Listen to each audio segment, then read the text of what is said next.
This is round 6 of the Formula Drift Pro Championship.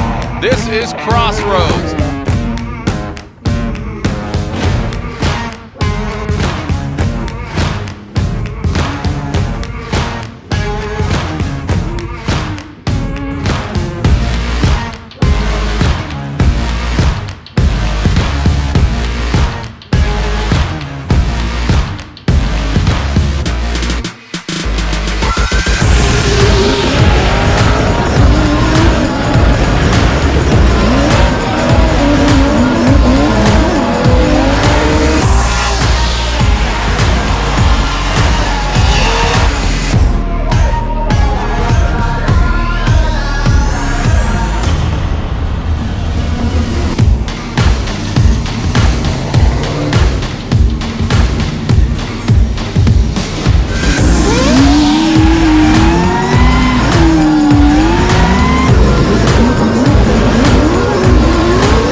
Back at it, a few short weeks off FD St. Louis. We're here at Worldwide Raceway Park. God, slight tongue twister, I think.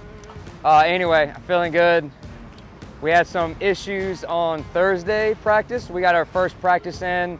Car was feeling amazing. I got 4 laps in. At the end of the 4th lap, the car cut off, and we brought it back to the pits, diagnosed it, and the fix was not here in St. Louis. So anyway, long story short, I didn't have the part here. I had the spare at the shop back in Concord. I called my buddy Avery, sitting right here. Shout out my boy Avery. It was like 7 p.m. on Thursday night. I'm like, yo, what are you doing? What's the chance you can drop everything you got going on? Go to the shop, pick up our parts, and catch a flight in about, I don't know, 3 hours.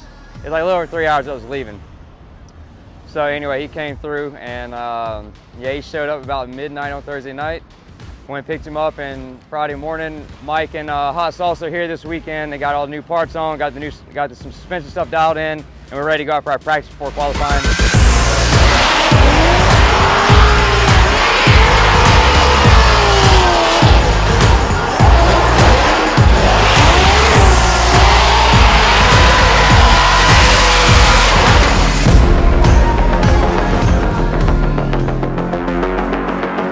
Down the line, coming to us from Concord, North Carolina, Enentually Racing, BC Racing, S14 on Federal Tires, number 23, Jonathan Nairn.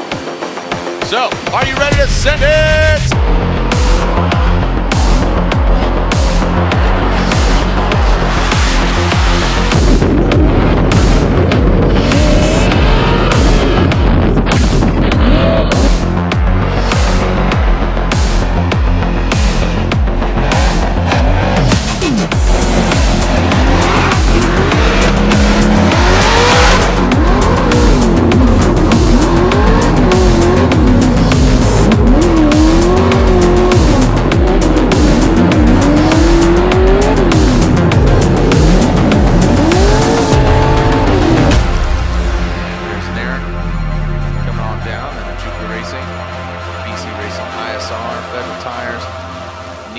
S14.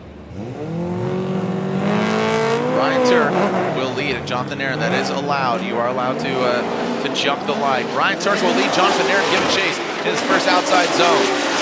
Both of them filling it. Ryan Tuerck, a lot of angle there from that hot hatch. Now, oh, and Nairn, what happened there? It looked like main contractors, something happened there. It looked like it was an independent incident that front left. Just exploded, but Ryan Tuerck continues on, seemed to be unfazed himself, I should say, as opposed to Nairn. But Nairn needs to have a really, really aggressive, solid, and darn near perfect run. And he's going to need Ryan Tuerck to make mistakes. Coming to that second outside zone, massive angle there from Nairn. And Ryan Tuerck just keeping it consistent, nothing too aggressive, nothing off the charts. Unfortunate with Nairn's contact, and here we are. The event is over. It was in the day, it was an alright event. St. Louis is probably my least favorite track and the whole FD circuit. I don't know, not for any other reason, but just the layout. It's not extremely fun, and I don't know. But aside from that, I did have a good time. We had the car gripped up, the most it's been gripped up all year, so it was, in order to run with these guys on these big 315s, we're on a 275 tire, so we're automatically at a disadvantage.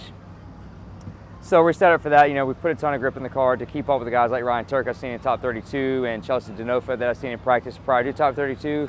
And their cars are just rocking and rolling. I mean, they're 40 millimeters wider, not to mention they got a 40 sidewall. So that's tough on my end because you already know you're going against those faster cars, so you really have to overdrive sometimes and sometimes just take a risk. And that's what we did today. So back up a little bit. Competition goes down. Top 32. I've seen Ryan Tuerck. He's always does well on the points, but he's a quick. His car's quick. Pop Doc built it. He's on a big 315 from Nitto, and we just knew we had to. I don't want to say risk it, but you had to, I guess, push it harder than I normally would. Going against another driver, because as soon as they take off, coming in the inner clip one, it's so hard to keep up with somebody. So on initiation, I initiated with Ryan. Transitioned, and I drove up close to him at outer zone 2. As soon as we started jumping back on throttle to go towards inner clip 1, that's where you can get dusted, and that's where you don't want to get left in the smoke. If somebody jumps on throttle just a second right before, a split second before you do, it's the drag race right there, and the guys with a big tire are normally going to pull away from you. So I wanted to have my timing right, and as soon as he jumped on throttle, I did too. The bad thing was my front splitter, where the bar that holds it, got caught in his front wheel, and I think that partially kind of pulled me into him. When I jumped on throttle, my front end got light in the front washed. So I went inside his door, and normally it'd be okay, but we've been in tie rod. So that gave us a 0, because I tried to finish the run. I was going to power through and just keep going. I could feel the front end just wobbling. I'm like, I'm going to keep going, I don't care. Until I got to the point I knew that I had no steering left, and it completely broke. That's when I shut it down, unfortunately. However, my crew is killing it. We brought it back to the pits, put a new tie rod on, got the front end dialed in, alignment, set our toe, went back out there and laid a hammer of a lead run. I was really happy with it. Probably my best lead run all weekend. And I think Ryan was playing it safe. He kept a reasonable distance and just took home a easy win on that aspect. So not ecstatic on the weekend, but we did have I guess solid weekend with the car. No hiccups on Friday or Saturday, which is good. However, Thursday we did. Thursday we definitely had a hiccup. We had an issue with the car, and my boy Avery, like I mentioned earlier, flew him in Thursday night, and we got it all rocking and rolling Friday morning. Hot Sauce and Mike got the car jamming, and we were ready to really hammer down. I thought we were going to do really well in competition this weekend, just based on how the car was feeling. So with that momentum in my head, we're going to go and kill it at Long Beach. First time running there. I'm really excited to go run. That's been like this iconic track that's been around Formula Drift forever, and I didn't get a chance to run it last year because of COVID, and I'm just really happy to go make that first initiation at Long Beach in a blind right turn, like 90 degree right into a wall. So it should be fun. I'm excited.